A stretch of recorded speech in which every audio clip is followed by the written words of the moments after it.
The Tudors, coproduction américaine, canadienne et irlandaise créée par Michael Hirst, composée de 38 épisodes, elle a été diffusée de 2007 à 2010 par Showtime. La série raconte de manière romancée et librement adaptée de la réalité historique la vie d'Henri VIII d'Angleterre, son règne tourmenté et ses mariages successifs.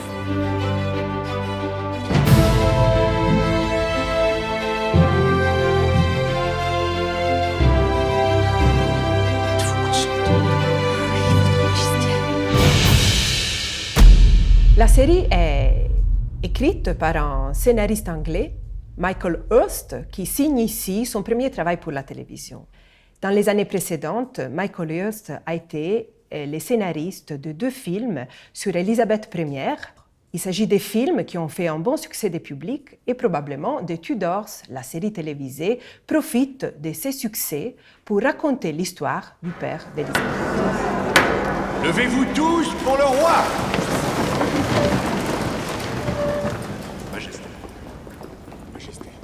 Le roi Henri VIII avait 6 femmes.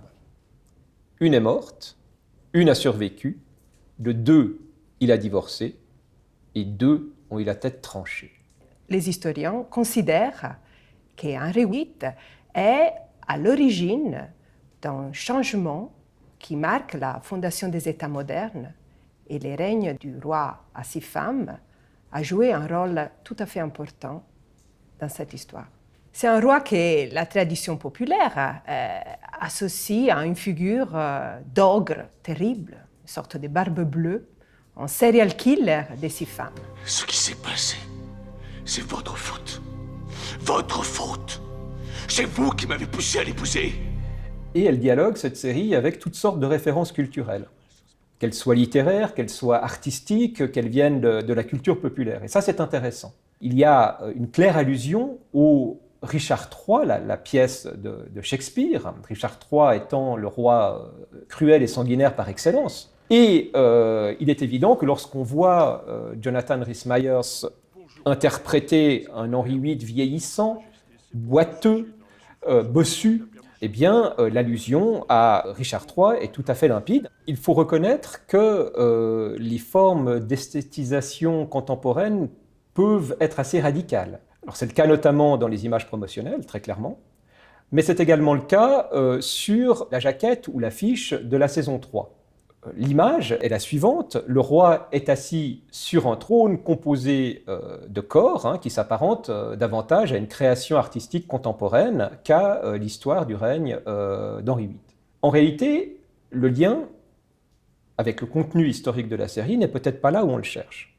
Le roi assis sur ces corps montre que le gouvernement est un gouvernement absolu et que le corps de ses sujets sont des corps soumis.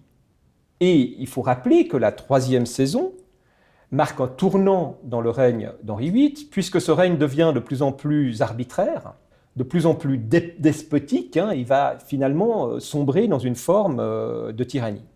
Quand vous regardez cette fois la pochette de la 4e saison, on voit le roi entouré de ses 6 femmes et qui tient une épée dans une main, dans l'autre main, un crucifix. Et là, comment ne pas penser à l'acte de suprématie de 1534, à travers lequel Henri VIII devient chef de l'Église d'Angleterre. Voici l'acte de soumission du clergé à la volonté de votre majesté.